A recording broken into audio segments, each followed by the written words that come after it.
윤석열 대통령이 많은 국민이 의아해한다라며 시동을 건 북풍몰이가 선을 넘었습니다. 서해 공무원 사건, 흉악범 추방 사건 등을 정쟁화하려는 시도가 국민에게 통하지 않자 이제 카더라 발언을 인용해 16명을 살해한 흉악범이 탈북 브로커라고 합니다. 집권 여당에서 나온 주장이라고는 도저히 믿기 어려운 수준입니다. 근거도 제대로 밝히지 못하는 거짓 주장으로 더 이상 국민을 호도하지 말기 바랍니다. 국가의 제1책무는 국민의 생명과 안전을 최우선으로 보호하는 것입니다. 정부 여당은 살인을 저지른 흉악범을 북으로 추방한 것을 두고 반인권적 범죄 행위라고 반복해서 주장합니다.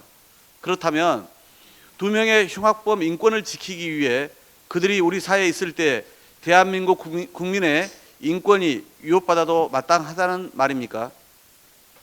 흉악범 추방이 김정은 위원장 눈치 보기라는 주장도 터무니없습니다. 사건이 일어난 2019년에만 1047명이 귀순했습니다. 또한 해상에서 납포되었다 북송된 사례는 문재인 정부보다 이명박, 박근혜 정부가 오히려 더 많았습니다. 어제 통일부 공무원 노조는 성명을 발표해 현 정부의 북풍몰이를 비판했습니다. 당시 여야 모두 이 사건의 의사결정에 대해 문제 삼지 않았고 지금에 와서 의사결정을 돌이킬 만한 상황 변화가 있었는지 의아하다고 밝혔습니다. 공무원들까지 나서서 윤석열 정부가 통일부를 정쟁의 도구로 이용함으로써 앞으로의 통일 정책에 끼칠 악영향에 대해 우려를 제기한 것입니다. 이번 사건은 남북관계의 기저를 흔들고 우리 외교 안보 자산까지 불신하게 만들고 있습니다. 윤석열 정부의 엄청난 자충수가 될 것입니다. 철진한 북풍몰이에 속아 넘어갈 국민은 없습니다. 윤석열 정부와 여당은 안보농단을 당장 중단할 것을 엄중히 경고합니다. 윤석열 대통령의 금쪽 같은 지인 챙기기에 혀를 내두를 지경입니다. 윤석열 대통령이 광주지검에 근무할 때 맺은 인연인 주기환 전 국민의힘 광주시장 후보 아들이 6급 행정요원으로 대통령실에 근무 중임이 최근 밝혀졌습니다. 대통령의 육촌 인척과 김건희 여사의 코바나 컨텐츠 직원들, 40년 지기 아들 황모 씨, 또 다른 40년 지기 강릉 우사장 아들까지 모두 다 대통령실에 근무하고 있습니다. 결국 대통령 내외와 사적 친분이 얼마나 각별한지가 대통령실 채용의 우선적 기준이 된 셈입니다. 대통령과 가깝게 지내온 아버지들을 둬서 그리고 대통령 부인의 회사 직원이라서 쉽게 채용된 것이 너무나 명백한데도 여전히 문제없다고 강변하는 대통령실과 여당의 태도에 기가 막힐 따름입니다. 대통령실과 여당이 사적 채용을 엄호하기 위해 연일 내놓는 해명도 점입가경입니다. 우 사장, 황 사장 아들이 나란히 근무하는 시민사회 수석실의 강승주 수석은 난데없이 엽관제 운운하며 성남 민심에 또다시 기름을 부었습니다. 핵관 중에 핵관답게 장재현 의원은 역차별이라 주장하며 대통령실 채용이 마치 선거운동 기간 우보수로 일한 데 대한 대가인 양 답했습니다. 그렇다면 대통령실에 채용되지 못한 많은 청년 봉사자들에게는 뭐라고 할 참인지 묻고 싶습니다. 또 왜 그 대가는 대통령을 삼촌, 아저씨라 부르는 사람들에게만 주어지는지도 말입니다. 일하고 싶어도 일자리 찾기가 하늘의 별 따기처럼 느껴지는 시대, 청년들은 좌절하고 있습니다. 지인 일자리 창출에만 여념없는 대통령과 여권에 국민은 분노하고 있습니다. 대통령이 직접 대국민 사과에 나서야 합니다. 하루빨리 사적 채용 논란을 수습하고 재발 방지책 마련에 나서 줄 것을 거듭 촉구합니다. 지역 균형 발전에 역행하는 반도체 인재 양성 방안은 제고되어야 할 것입니다. 지난 19일 윤석열 정부는 향후 10년간 총 15만 명의 반도체 인재를 양성하겠다고 발표했습니다. 이를 위해 2027년까지 대학원은 1,100명, 학부는 2,000명, 전문대는 1,000명을 증원할 계획이라고 합니다. 그러나 덜컥 증원만 시켜놓았지 교원 확보 방안도 없고 연구시설, 장비 확보 방안도 빠져 있습니다. 무엇보다 수도권과 비수도권 구분이 없는 대학 정원 늘리기는 결국 수도권 대학으로의 쏠림 현상을 심화시키게 될 것입니다. 몇 년 전부터 학령 인구의 감소에 따라서 지방 대학들은 벚꽃 피는 순서로 문을 닫을 수밖에 없다고 걱정을 태산같이 하고 있습니다. 그런데 정부는 사실상 수도권 대학 학생 몰아주기에 나서고 있어서 이제는 꽃 피는 순서도 없이 지방대는 동시다발적으로 문을 닫아야 할 상황에 내몰리고 있습니다. 지방대 소멸 위기는 대학만이 아닌 지방 소멸이라는 국가 불균형 위기로 귀결될 수밖에 없습니다.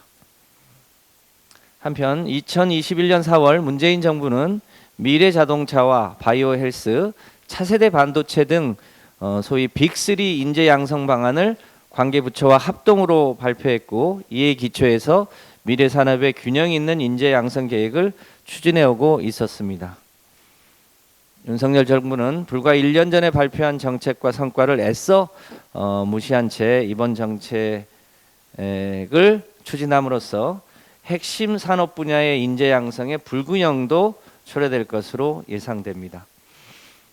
윤석열 정부는 반도체 인재 양성 방안이 지방대를 포함한 지역의 균형 발전에 기여할 수 있도록 이번에 졸속적인 반도체 인재 양성 방안을 재검토해 줄 것을 엄중히 촉구합니다. 대우조선해양 하청노조의 파업이 중대 고비를 맞고 있습니다. 어제 파업 중인 하청노조 측은 당초 임금 인상 폭등을 대폭 낮추는 수정안을 제안했습니다만 사측에서 파업으로 인한 손해배상 청구 소송을 취하지 않겠다고 입장을 돌변하면서 사실상 협상이 결렬되고 말았습니다. 이번 파업은 우리 조선업이 품고 있는 다단계 하청 구조와 저가 수주 방식이라는 구조적 문제의 결과입니다. 하청의 하청이 거듭되며 30년 경력자조차 최저임금 수준의 임금을 받고 있는 상황이 이어지고 있고, 가격 경쟁력 유지라는 명목 아래 저가 수주가 계속되며 처우개선은 뒷전으로 밀리기만 했습니다. 최근 대한민국의 조선업이 기술력을 바탕으로 세계 1위를 탈환한 상황에서 그 성과도 다단계 하청의 노동자에게도 골고루 나눠져야 할 것은 당연한 일이라고 하겠습니다. 그럼에도 정부는 본질적 문제는 제쳐두고 노노 간 갈등을 조장하는 한편으로 공권력 투입으로 노동자의 노동 3권을 무력화할 기세입니다. 무엇보다 폭력적 진압으로 제2 용산 사태, 제2 쌍용차 사태와 같은 불행한 일이 반복되어서는 안 될 것입니다. 어제 우원식 의원을 단장으로 한 우리 당 대우조선해양 대형 TF가 긴급하게 현장을 찾았습니다. 민주당은 앞으로도 평화적 사태 해결을 위한 중재 노력은 물론 조선업의 하청 구조와 불합리한 인력 구조 개선에도 최선을 다할 예정입니다. 정부와 대주주인 산업은행도 이번 사건을 단순한 하청 노조의 파업 사건으로 치부해서는 안 될 것입니다. 또한 폭력적 진압으로 사건을 증폭시키는 당사자가 아니라 갈등의 중재자로서 그 책임과 역할을 다해 줄 것을 엄정히 요청합니다. 이상입니다. 앞서 김성한 정책위 의장님께서도 지방대 관련되어진 반도체 인력 양성과 관련해서 말씀하셨지만 중복되어지지만 저도 몇 가지 코멘트를 좀 하겠습니다. 윤석열 대통령이 반도체 인재 양성을 위해 특단의 노력을 기울여야 한다면서 교육부를 지적한 지 40여일 만에 지난 19일 교육부는 반도체 인력 양성안을 발표했습니다. 학령 인구가 줄어들고 지금도 신입생 모집에 어려움을 겪고 있는 비수도권 대학들이 반도체 관련 학과 정원을 열리는 것이 거의 불가능한 상황입니다. 정부 역시 이러한 현실을 잘 알고 있으면서도 대통령이 지적하니까 그저 면피용 졸속으로 만든 대책일 뿐이라는 것이 제 생각입니다. 실제 지방의 일부 대학은 반도체 학과 신입생을 모집하지 못해 폐과하는 경우도 있습니다. 교육부의 이와 같은 대책은 반도체 인재 양성이 아니라 지방대학 죽이기입니다. 이제는 지방대 시대란 국정과제를 내걸었던 윤석열 정부가 정작 지방대 몰락을 가속화하고 있습니다. 당장 경남도의회는 어제 수도권 반도체학과 증원 반대 대정부 건의안을 채택했고, 광주 경실련을 비롯한 전국의 지역 시민사회 단체들은 수도권 중심 반도체 인재 양성 방안 즉각 철회하라는 등의 성명을 발표하면서 졸속 대책에 대해서 비판하고 있는 실정입니다. 수도권 정원은 단순한 문제가 아닙니다. 수도권 쏠림 현상을 가속화시키고 결국 지방대학 붕괴로 이어질 것입니다. 반도체 인재 부족 문제에 대한 대책이 지방대 죽이기가 되어서는 안 됩니다. 현재 반도체 인재 문제는 학부생 자체가 적어서라기보다 연구 환경 등의 열악한 문제가 큰데 이에 대한 깊은 고민이 선행되지 않아서입니다. 수도권 대학 정원을 늘리기 위한 꼼수로 반도체 인력을 키우는 것에 대해서 명백히 반대합니다. 교육부는 반도체 인력 양성안에 대해 전면 재검토할 것을 요구합니다. 코로나 재확산 방지에 대해서 당부의 말씀을 좀 드리겠습니다. 코로나19 6차 대유행이 현실화되고 있습니다. 신규 확진자가 단숨에 7만 명대로 폭증하고 연일 전주 대비 확진자가 불어나고 있습니다. 정부가 예측한 하루 약 20만 명의 유행 점검 확진 규모도 일주일 새 28만 명으로 뛰었습니다. 그렇지만 현재 병상 수요는 보통 확진자 급증 중 1, 2주 뒤 몰리는 데다 BA.5 변이 등의 치명도가 정확히 파악되지 않는 등 다양한 변수가 존재함에도 불구하고 병상 추가 확보에 관련돼서는 아무런 조치가 없는 상황입니다. 게다가 방역 수칙을 지킬 수 있는 환경을 만들어야 하는 것이 정부의 역할임에도 불구하고 윤석열 정부는 격리 환자에게 지원되었던 생활지원금, 유급휴가비, 외래진료비 등을 축소하고 있습니다. 윤석열 정부는 문재인 정부의 방역정책을 통제 중심의 방역정책이라고 평가자료하고 과학 방역이니 국민 참여형 방역이니 내용은 없고 이름만 그럴싸한 것들로 포장한 채 국민의 생명과 안전을 지켜내는 일에 나몰라라 하는 것만 같아 매우 유감입니다.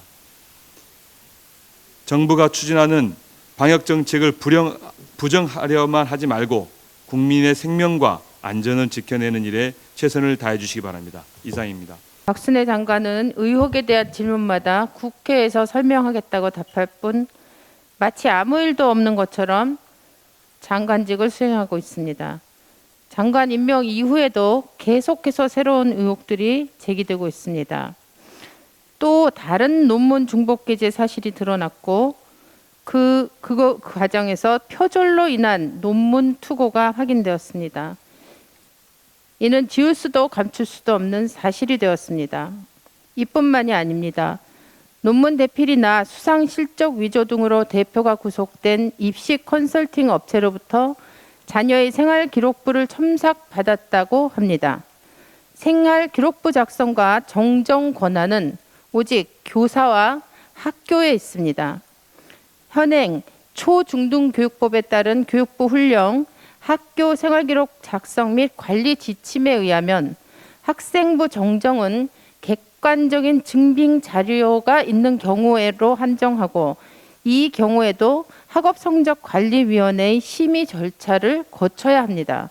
만일 박순애 교육부 장관 아들 입시 컨설팅 과정에서 생기부 유출 및 정정 의혹이 일어난 것이 사실이라면 엄연한 현행법을 위반한 것입니다.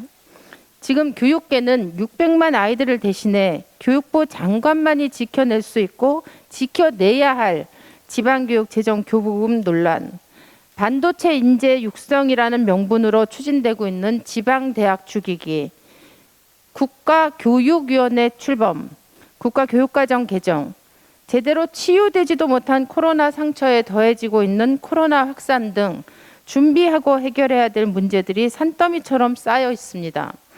범법 의혹까지 제기되고 있는 무자격자에게 대한민국 교육을 맡길 수는 없습니다. 더 이상 사태를 악화시키지 말고 윤석열 대통령은 박순애 교육부 장관 임명을 철회하십시오. 더불어민주당 대우조선해양 대응 TF는 어제 저녁 노사 간 협상이 진행되고 있는 대우조선 파업 현장을 찾아 원하청 노동자, 대우조선해양회사 측, 현지에 내려온 노동부 장관까지 만나고 왔습니다.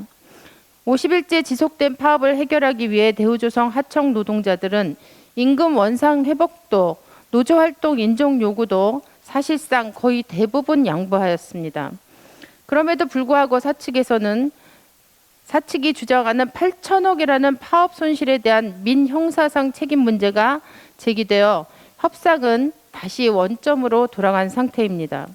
심지어 노조 측은 손배소도 받되 일반 조합원을 제외한 지도부가 책임을 지겠다는 전향적 대안까지 회사 측에 제출했으나 협상 타결이 이루어지지 않고 있었습니다. 최근 일주일 사이에 노사 간 대화를 통한 협상 타결 흐름이 조성되어 왔는데 연 이틀 이어진 대통령 강경 발언 이후 분위기가 달라지고 있습니다. 정부가 갈등을 조정하는 게 아니라 갈등을 조장하는 게 아닌가 우려될 정도입니다. 대우조선 사태는 기업 차원을 넘어선 문제가 되어버렸습니다. 계약 수주가 줄을 이어도 산재 위험과 저임금으로 일할 사람을 구하지 못해 배를 만들 수 없는 게 우리 조선업 현실입니다. 이대로라면 세계 1위 조선업 강국의 위상은 지속 가능성을 가질 수 없습니다. 대형 철제 도쿠위에서 진행되고 있는 농성 현장에 공권력을 투입해 문제를 해결하려는 것은 모두가 피하고 싶은 비극적 사태만을 초래할 것입니다. 제2의 용산 참사가 불을 보듯 뻔합니다. 아마도 윤석열 정부는 도저히 감당할 수 없는 정치적 위기 상황에 직면하게 될 것입니다. 시간이 없습니다. 아무 결정권 없는 하청업체 사업자와 노동자 협상에 사태 해결을 맡기지 말고 눈물의 양보를 한 노동자들이 더 큰 희생을 감내해야 하는 상황을 막기 위해 윤석열 대통령이 나서야 합니다. 이상입니다. 먼저 오늘 정책조정회의 백브리핑 모두 말씀들은 참고하시고요. 어제는 이제 박홍근 원내대표의 교섭단체 대표 연설이 있었고 오늘은 국민의힘 교섭단체 대표 연설이 있을 것으로 지금 10시에 본회의가 예정되어 있습니다. 참고로 어제 민생경제안정특위 구성 발표가 있었고 가능한 빠른 시일 내에 이 국민들의 민생과 관련된 시급한 현안 법안들을 합의 처리하는 것을 목표로 하고 있으며 우리 당은 유류세 인하라든지 이 직장인 10대 비과세 확대 부분이라든지 관련된 입법들을 포함해서 그 합의된 법안들의 이 시급한 논의에 가능한 빨리 착수할 예정입니다. 그리고 오늘 11시 20분에 이 윤석열 정부의 경찰 장악 시도에 대해서 이제 규탄 기자회견이 용산 대통령 집무실 앞에서 있을 예정입니다.